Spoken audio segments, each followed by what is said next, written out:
Alright, time for my first week 2 of field test.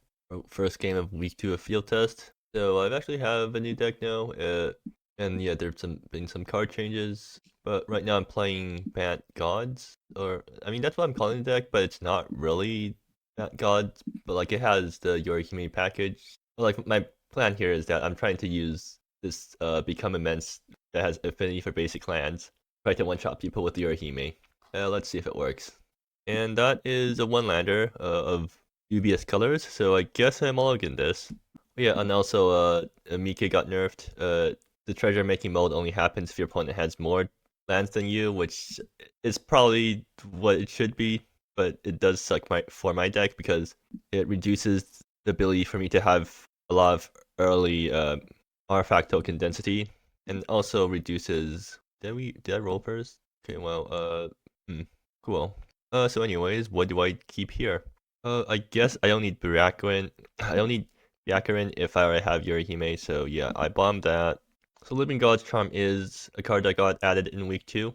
Yeah, Rachel added 15 new cards to the set for week 2, which isn't something that most of the designers did, but I mean, I'm testing out some of the new cards. So this one, basically, I'm mostly playing it for the first mode, which is give something +2/+2 and flying at instant speed, which means that I can, I guess, get Yorihime through for a double striking hit.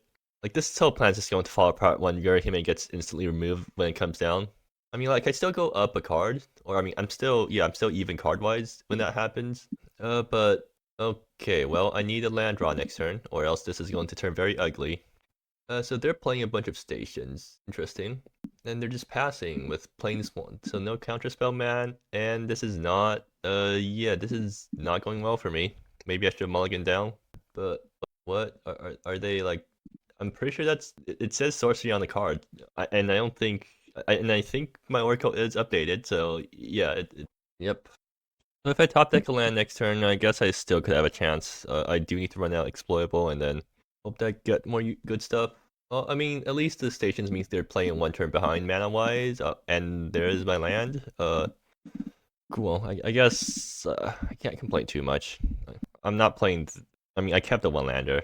The fact that I actually didn't get completely screwed out is good enough. Station side food market. What does that do? They're playing. Oh, they're playing stations, and this thing lets you. Okay, so that thing lets them activate the stations immediately.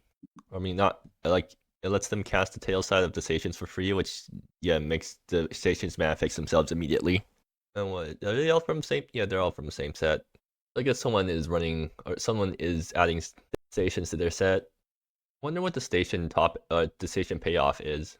They're passing, but they have counterspell mana up. Like they have blue up, so if they have counterspells, oh well. I mean, yeah, I mean I can't complain too much about drawing lands, but it would have been nice a turn ago. Well, I'll just run out exploitable number 2 and see if it gets countered. Resolves. That's kind of ominous. I want to crack this so that I can start getting all my colors with my exploitables. I can play exploitable number 2. I can play Parasol. Which one's better right now? I think I want. Yeah, I want to play out Parasol. Or actually, if I play out exploitable number 3 at 1, 2, 3, 4, 5, 6, I have 6 mana next turn. Doesn't really do anything. I can also run out Kutaka. That means that I have something on board at least to contest their whatever they could have, and Yorihime comes down and can start double striking the turn afterwards. But I don't think I need to do that on curve. I think I just play out. I mean, Parasol draws me towards lands. Possibly have a land for next turn. I'll do this. To let it happen. Yeah, I guess that risk Q. Actually, I can just run this thing out. Yeah, I'll crack it next turn then if I have the opportunity to run this out. Like if it eats up a counter spell, then that's good for me. All right. Do I not have that token? Do I not have tokens for this? And Parasol being a mana fixer is kind of nice. I think I might just not have the tokens then. Well, I mean, we all know what Clue does, so it doesn't matter that we don't have the art for it, right? It has the text, yeah, so it's just not getting the art for some reason. Actually, did I put in the token? I might not have put in the tokens image link. Oh, let me double check. Okay, the one's Wayfarer. Stations, it does stuff with stations. I might be too far behind to contest this. Maybe I should play out Kutaka so I can swing into this. What does it do? Alright, so it's just they get to free cast something from their deck.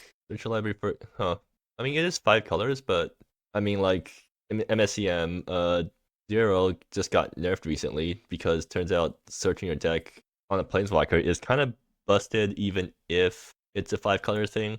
So you can actually. Oh yeah, well huh. Is it? Oh yeah, it is infinite turns. Yeah, cool. So let me check the downloads. Second one for tokens. I think it's correct. Okay, they're only giving me one link. Let's see. No spaces at the end. Okay. Yeah, it seems correct. Okay, well, I guess the tokens just aren't loading then. So what do I do here? Uh, does this hit planes? It does. Not that it matters, right? I don't think I can actually interact with your deck at all. If like the top end is just a planeswalker. They have a bunch of stations which I can't really do much about. So I guess I just submit this. Is there anything I want to do here? Maybe I think Genji isn't good because there's no reason for me to like there's nothing for me to give flying to. Yeah, in that case, yeah, do this, and then I bring in. There's nothing good. I mean, I can technically Cinderella Cage this thing. Yeah, sure. And that, I mean, this hand has mana fixing, so I'll keep this. It doesn't have threats, but I'm hoping to draw them. Let's see. So yeah, cracking this for white. End of turn. Also, I feel like yeah, this deck is not going to work very well if the cards don't come together. Like I'm playing what like 5 cards that don't do anything unless I'm trying to push damage. So I suppose that probably means deck isn't like probably is not very well built because then I'm like taking up 5 slots that don't contribute towards my main package. Okay, well I get to jam exploitable resources, and I guess I get to exploitable into Hina next turn probably. I do want to get something on board just because I don't want to let my opponent get off too freely. And they're just going to pass. Alright, yeah, I drop Hina. I drop Hina. I mean, I can do Tsuchinoko Goddess of Autumn, and that puts me up like some number of lands, but I have lands for next turn too, so I don't think I need to worry about that. I'm just going to play out Hina. Okay, these dolls have art, or these tokens have the correct art, seems like. So 3, is it the board wipe? Yeah, seems like it. Maybe I should have held back Hina, but whatever. I mean, actually, yeah. Once the first doll gets attack in, then you can start putting in this or shield counters on Hina, and it becomes a lot harder to deal with. But now I don't have much to do. I guess I just play out my entire hand because there's nothing better for me to do right now, and like just hope that I draw something useful or they don't have anything too great to do. And but I think for the most part, this deck just doesn't really come together. I think if I wasn't building Monotoho, like this card probably could make better use of this card. Wonders of Travel. Sure. Are they like just running mono, whatever that set is? I mean, I figure, yeah, I guess trying to build a mono set out of a 200 card set is at least probably easier than trying to build it out of Toho because at least that set probably has all the staple effects. Yeah, they're just playing out all their lines. I mean, if they have the Planeswalker next turn, I can't really stop them from just winning instantly. So, yeah. And Tsuchinoko again. That's disappointing. I mean, I guess I play it out anyways because I have nothing better to do. But I don't love it. I mean, I'm also like technically thinning my deck if I do this. Let's see. Okay, so at least the You Get Bigger gets is free now. So that's +5 damage. That's what? That's 11 damage coming next turn. So if I swing for 2 turns in a row uncontested, then I win. I guess. And okay, they have it. Cool. Yep. So what was the nerf? Oh yeah, Experiment 0. So yeah, Experiment 0 is a card in MSCM. It's a 5-man planeswalker that has a -3 that tutors a card. Sure, I guess. And just this month it got nerfed. Its -3 got nerfed to look at the top 6 cards of your library and put 1 into your hand. So it got changed from a demonic tutor to a peak 6. And like Experiment 0 doesn't actually free cast a card, right? It just tutors it. I think I think Experiment 0 has a free cast ability, but it's like not in the same. It's not the same ability as the one that tutors it. Yeah, it has like a free cast ability, but it's on a separate ability. What does that do? You're going to still -3 again. 1, 2, 3, 4, 5, 6, 7. Yeah, maybe don't put almost unbounded free cast onto a demonic tutor too, because it makes it really easy to one card combo people, right? Like I guess 5 mana, like 5 colors is somewhat of like it's not trivial, but at the same time it's pretty accomplishable. Like it's a lot easier to hit 5 colors than to hit 7 mana or 7 card types in the case of Veil. Like I think Veil is balanced. Like it's a balanced tutor plus free cast because trying to bump up your card type count isn't that hard, or it's a lot harder because it also like requires a bunch of deck building concessions. Oh, they're just wiping the board. Cool. And okay, so they got Explore with Upside. Cool. Yeah, this deck is not very well built. Wait, I could have saved my guy by doing You Get Big. No, that's 7. That's 7 stations. It kills me through the You Get Bigger. It kills the thing through the buff spell. So what does this do again? Explore with Upside, and then explore, and then you play a bunch of mana to unbounded recast something from deck. Cool. Like, I mean, I guess like I can't complain too much because I'm the guy that only plays Constants in MSCM or in Rev. At the same time, like Constants is a 7 mana thing. It's not a 2 mana thing with a 7 mana upside. It's not an on rate Explorer with a 7 mana upside. Right. So what does this do? Maybe conjure one more cards. Okay.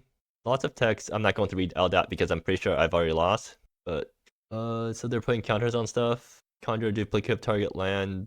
Okay, so they go up a land. Yeah, sure. And they're putting loyalty on each creature. Oh right, so I guess they were using that thing to buff this thing's loyalty. But then they get to -6 immediately, and then sure, I guess they pumped it like one more time just to have it stick around for the static ability to happen during the ultimate. I'm not really paying attention at this point. Okay, well at least we finally found a card that isn't from the set that the stations are in, and it's a big planeswalker. Draw a card for each fan val. Okay, sure. And what time? Yeah, I'm not going to read all that. They're doing -2. Okay, they're tutoring and free casting something again. Cool. Verify, Veil Deceiver. Okay, I guess it does stuff. Has it 6 loyalty already? One Wayfair is probably doing something right now. Yeah, so that doesn't help me. But might as well crack the clue and see what I get off the top. Yeah, alright. I don't know how they kill me, but I guess I'll wait and see. Yeah, I'll also play out the land because there's no reason not to. Also, I'm pretty sure I was supposed to sack this in response, or before cracking the clue. Not that it really would have mattered, but I'm pretty sure that's how I'm supposed to play the card. Alt, this thing, okay, sure. F6. Wonders of Travel, sure. What does that do? How does one set have so many cards that seem to... What does that do again? Sure, I guess. Have fun. So, yeah, how is this thing in the same set as this thing again? What's the theme of that set? What's the theme of whatever set I'm hovering over right now is? Take the resource? Okay, sure. They're going to -5 Miralai. Alright, sure, I guess they're taking my forest. Cool. Have fun with that, I guess. Oh, are they taking extra turn now? Okay, I see. Yeah, sure. They kill me in 3 turns. Which is surprisingly slow for someone who's basically locked down the game already. And they're going to use up once Wayfarer. Okay. Sure. Another Planeswalker from the same set. Remember, non-ability when you control triggers. You may wait. Sure. I guess. Want to? Yeah, I'm not going to. Oh, that's another one. Cool. Do they? Well, whatever. Yeah, sure. I guess I'll call it here. I think I've seen all the cards. So yeah, it's like mono only except for this card. Or no, also this card. I guess it's also from a different set. So I'm more mono than they are. But yeah, so I don't think my cards actually got to do anything that game. So I can't really say anything about them. Well, no, I could say something about my deck building, which is that if you try to jam 5 pump spells into a mostly mid-range deck, you're going to be very sad when you top deck just pump spells and you have no creatures to use them on. But other than that, yeah, I don't think there's really a good way to build or to build a deck that makes good use of you get bigger in Mono Toho. I mean, I guess maybe I can try to do a Naya build. Maybe there's better ways to do. Like, there's probably not enough room for everything. Yeah, I'll look into it. Anyways, yeah. I guess I'll try a different deck next time.